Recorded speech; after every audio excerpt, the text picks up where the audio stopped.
Nah, Pak Agung, kalau bicara soal mekanisme hukumnya nih, ini Pak Agung nih yang paling pakarnya ya. Itu bagaimana Pak untuk peralihan kepemilikan IP? Ya, memang sebenarnya gini, kalau kita lihat bahwa kita tidak bisa pungkiri bahwa yang di dalam IP itu kan ada 3 pilar yang ada di dalam perkembangan IP. Pertama, creativity, protection, dan kemudian commercialization.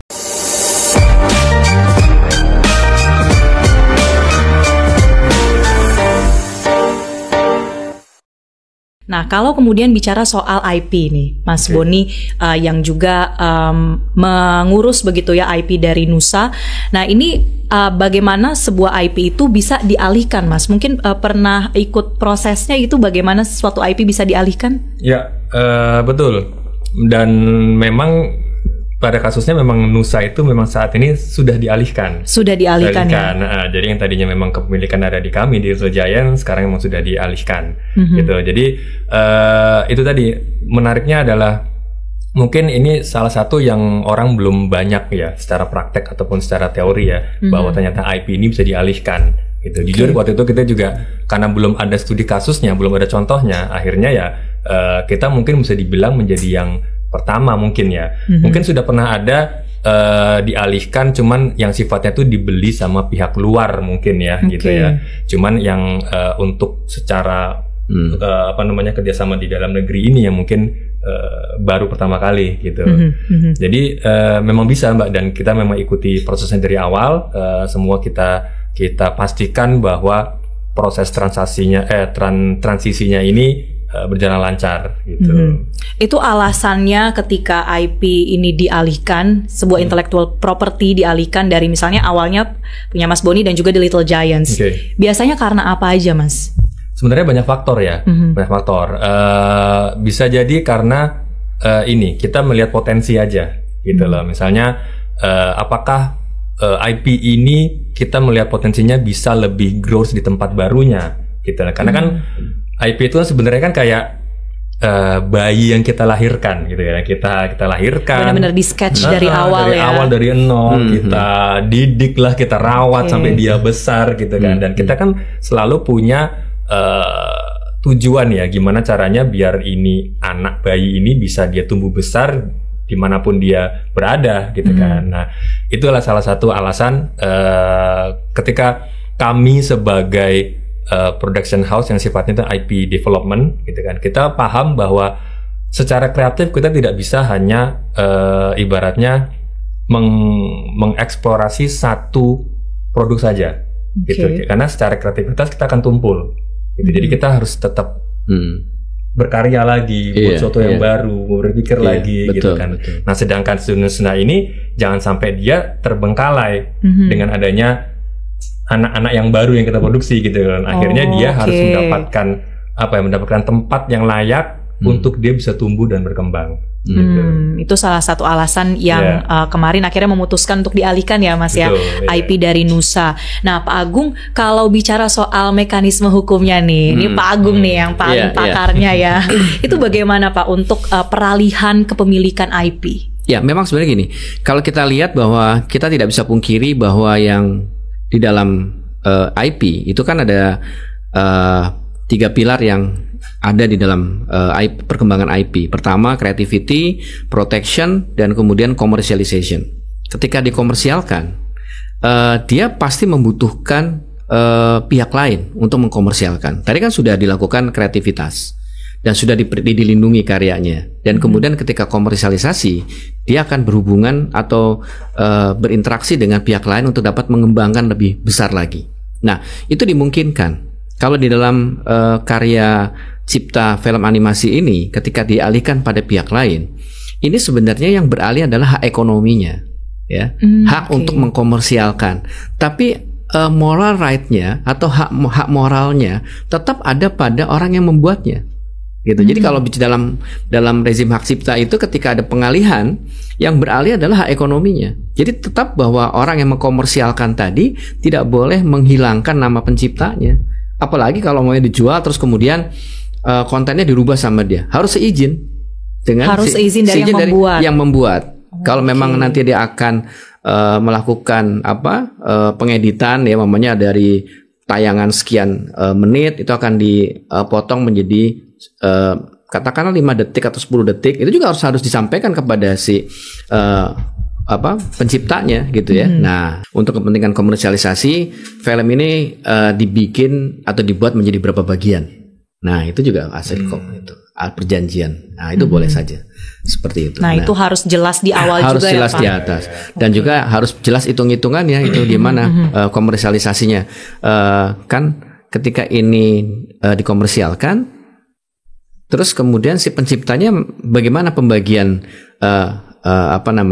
imbalan atau royaltinya seperti apa itu harus diperhitungkan gitu kan. Ya, jadi ini harus jelas perjanjiannya. Jangan sampai nanti perjanjian di awal nilai budgetnya sekian ternyata begitu booming, wah income-nya jadi banyak, nggak sebanding nih. Nah, itu juga sering terjadi konflik ya, sengketa antara pencipta yang dengan pemegang hak ekonominya gitu ya, sering jadi seperti itu konflik. Nah, ini juga perlu dihindari hal seperti itu. Mas Boni tadi cerita bahwa banyak kreator dari Indonesia yang mungkin bekerja sama dengan studio-studio besar, Marvel, Disney dan sebagainya. Nah, itu bagaimana Pak, bahwa hak-hak mereka itu tetap bisa dijaga, dipenuhi sebagai kreatornya IP? Ya itu tadi kalau kita lihat ya, kalau kita bicara film, ini perlindungan hak ciptanya itu banyak ya. Jadi orang menyebutnya bahwa film itu disebut sebagai bundle of right. Ada sekumpulan hak di dalam sebuah karya film. Ya, pertama ada karakter, orang yang membuat karakter. Ya, terus kemudian soundtracknya, terus kemudian scriptwriter, gitu ya. Nah, terus kemudian kita juga bisa melihat bagaimana peranan scriptwriter terhadap cerita. Hak hak untuk dilindungi oleh negara itu lewat mekanisme apa, Pak? Nah, dalam peralihan itu. Ya, jadi gini, tentunya kalau undang-undang kita sudah memberikan perlindungan kepada pencipta, ya, bahwa mereka punya hak atas karya yang dihasilkan. Jadi kalau kita lihat bahwa undang-undang hak cipta ini kan bersifat universal, artinya karena kita juga menjadi anggota Konvensi Bern, perjanjian multilateral yang berkaitan dengan hak cipta.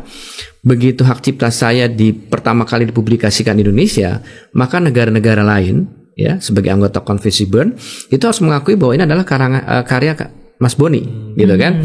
Nah, jadi perlindungannya adalah seperti itu.